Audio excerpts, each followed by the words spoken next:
Hello friends, welcome to Telugu audio story. మీరు కనుక ఛానల్ని ఫస్ట్ టైం చూస్తున్నట్లయితే ఛానల్ సబ్స్క్రైబ్ చేయండి, లైక్ చేయండి. అలాగే ఈ స్టోరీపై మీ వాల్యుబుల్ ఒపీనియన్ని కమెంట్ రూపంలో తెలియజేయండి. ఇక కథలోకి వెళ్దామా? చెల్లి నీవెవరో పార్ట్ 42 చూసే ముందు పార్ట్ 41 చూడండి. లింక్ డిస్క్రిప్షన్లో ఇవ్వడం జరిగింది. రానా డ్రెస్సింగ్ రూమ్లోనే డ్రెస్ చేంజ్ చేసుకుంటూ మిర్రర్ ముందు నిలబడి తన హెయిర్ సెట్ చేసుకుంటున్న రానాతో, చైత్ర పర్సనల్స్లో నువ్వు ఓవర్ పోతున్నావు, నీకు వద్దు అనుకుంటే కొంచెం లిమిట్స్లో ఉండు అని చివరి మాటగా చెప్పి ఎటువంటి రెస్పాన్స్ లేని రానా రియాక్షన్కి విసుగ్గా చైత్ర పాత ఇంటికి స్టార్ట్ అయ్యాడు ఉదయ్.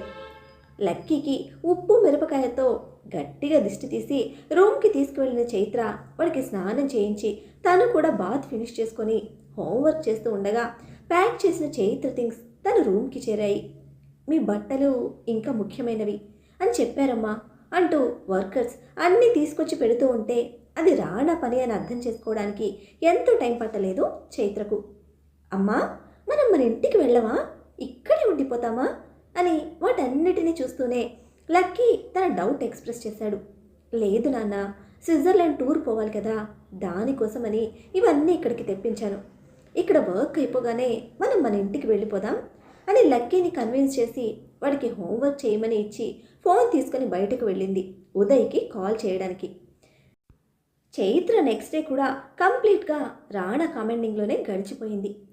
తనతో ఆడుకుంటూ తన ఇష్టానికి ఆడిస్తున్న రాణాకు అవకాశం ఇవ్వకూడదు అనుకున్న చైత్ర లక్కీ విషయంలో చాలా సీరియస్గా స్టాండ్ తీసుకుంది. మార్నింగ్ టు ఈవినింగ్ రాణాకు అస్సలు లక్కీని కలిసే ఛాన్స్ కూడా ఇవ్వకుండా మొత్తం తానే మేనేజ్ చేసుకుంటూ స్కూల్ నుండి కూడా తనే ఇంటికి తీసుకొచ్చింది.